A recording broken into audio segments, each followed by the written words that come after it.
నమస్కారాలు. ఈ రోజున కావలి పట్టణంలోని పాతూరు సెంటర్లో రామిరెడ్డి వారి బజారు, అదేవిధంగా కాటన్ వారి బజారుల్లో ఈ రోజున ఎంపీ ల్యాండ్స్ తోటి రామిరెడ్డి వారి బజార్లో 4.5 లక్షల రూపాయలతోనూ, ఈ కాటన్ వారి వీధిలో 5 లక్షల రూపాయలతోనూ ఈరోజు సిమెంట్ రోడ్లకి నాంది పలకడం జరిగింది. ఇది గౌరవనీయులు ఎంపీ గారు ఈ ఫండ్స్ గతంలో ఇచ్చి ఉండటం జరిగింది. అయితే దాని ఇప్పుడు కూడా దీన్ని శంకుస్థాపన కానీ లేదా వర్క్ చేయడం కూడా జరగలేదు. మేము వచ్చిన తర్వాత దీన్ని ఈ 2 బజార్లు కూడా చాలా ఇబ్బందికరమైన పరిస్థితి ఉంది. అదైతే రామిరెడ్డి వారి బజార్ అయితే ఇప్పుడు కూడా మట్టితోనే ఉంది. దీన్ని రోడ్డు పైన ఇంకో రోడ్డు వేసి గుంటలు లేకుండా చేయాల్సిన అవసరం ఉంది. కాబట్టి ఈ రెండింటిని కూడా ఈరోజు స్టార్ట్ చేయడం కూడా జరిగింది.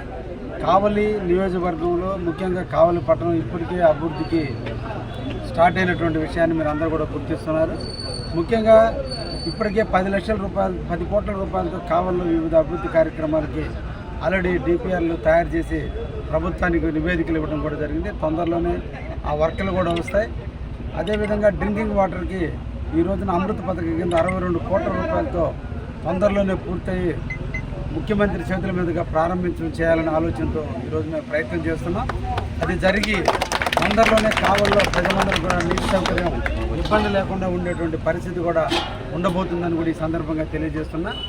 నేను ఎమ్మెల్యే అయిన నాటికి కావలిలో శానిటేషన్ చాలా ఇబ్బందిగా ఉండింది. గత కొన్ని సంవత్సరాల నుంచి కూడా కాలువల్లో కనీసం సిల్ట్ తీసిన పాపాను పోలేదు.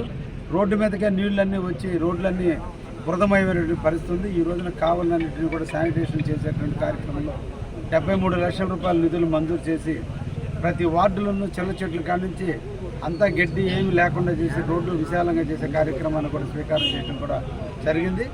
ఇంకా భవిష్యత్తులో కూడా ఎన్నో అభివృద్ధి కార్యక్రమాలు కూడా నిర్వహించబోతున్నాం అనే విషయాన్ని కూడా ఈ సందర్భంగా తెలియజేస్తున్నాం.